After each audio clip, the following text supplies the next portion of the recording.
మీ శరీరంలో ఈ 3 లక్షణాలుంటే మీరు మహాలక్ష్మి ఆశీస్సుతో పుట్టినవారే.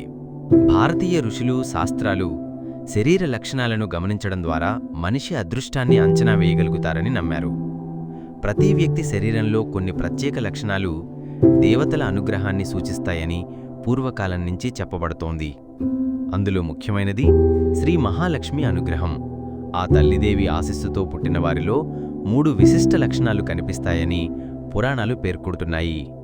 మొదటిది పాదాల మృదుత్వం. కొంతమంది పాదాలు ఎప్పుడూ శుభ్రంగా, మెత్తగా, ప్రకాశవంతంగా కనిపిస్తాయి. వారు ఎంత పనిచేసినా అలసట తాకదు.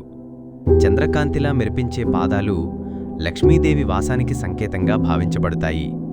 అలాంటి వ్యక్తి అడుగుపెట్టిన చోటే శుభత, శాంతి, ధన్యత నెలకొంటాయి. రెండవది నాభి చుట్టూ శక్తి కదలిక.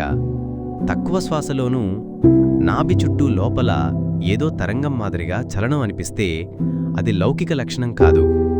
ఇది శ్రీచక్రంలోని లక్ష్మీ బీజశక్తి సాక్షాత్కారంగా పరిగణించాలి. ఈ శక్తి ఉన్నవారు ఏ వాక్యం పలికినా ఆకర్షణ కలుగుతుంది. వారు ఉన్న చోట శాంతి, సంపద చలామణి అవుతుంది. మూడవది కమలాకారమైన చేతులు. గుండ్రంగా, మృదువుగా ఉన్న చేతులు, కమలపు ఆకారపు గోళ్లు ఉన్నవారు వారికి మహాలక్ష్మి అనుగ్రహం ఉంటుందని పురాణాలు పేర్కొంటాయి. అలాంటి చేతులతో చేసిన పని వృధా కాదు. ధనసంపద స్వయంగా వారిని వెంబడిస్తుంది.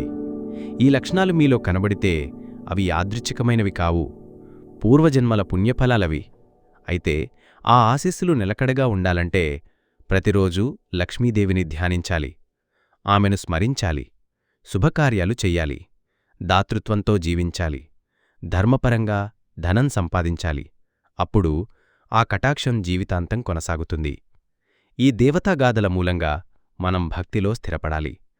మరిన్ని అలాంటి ఆధ్యాత్మిక సందేశాల కోసం వారాహి శరణం మండి ఛానళ్లను అనుసరించండి.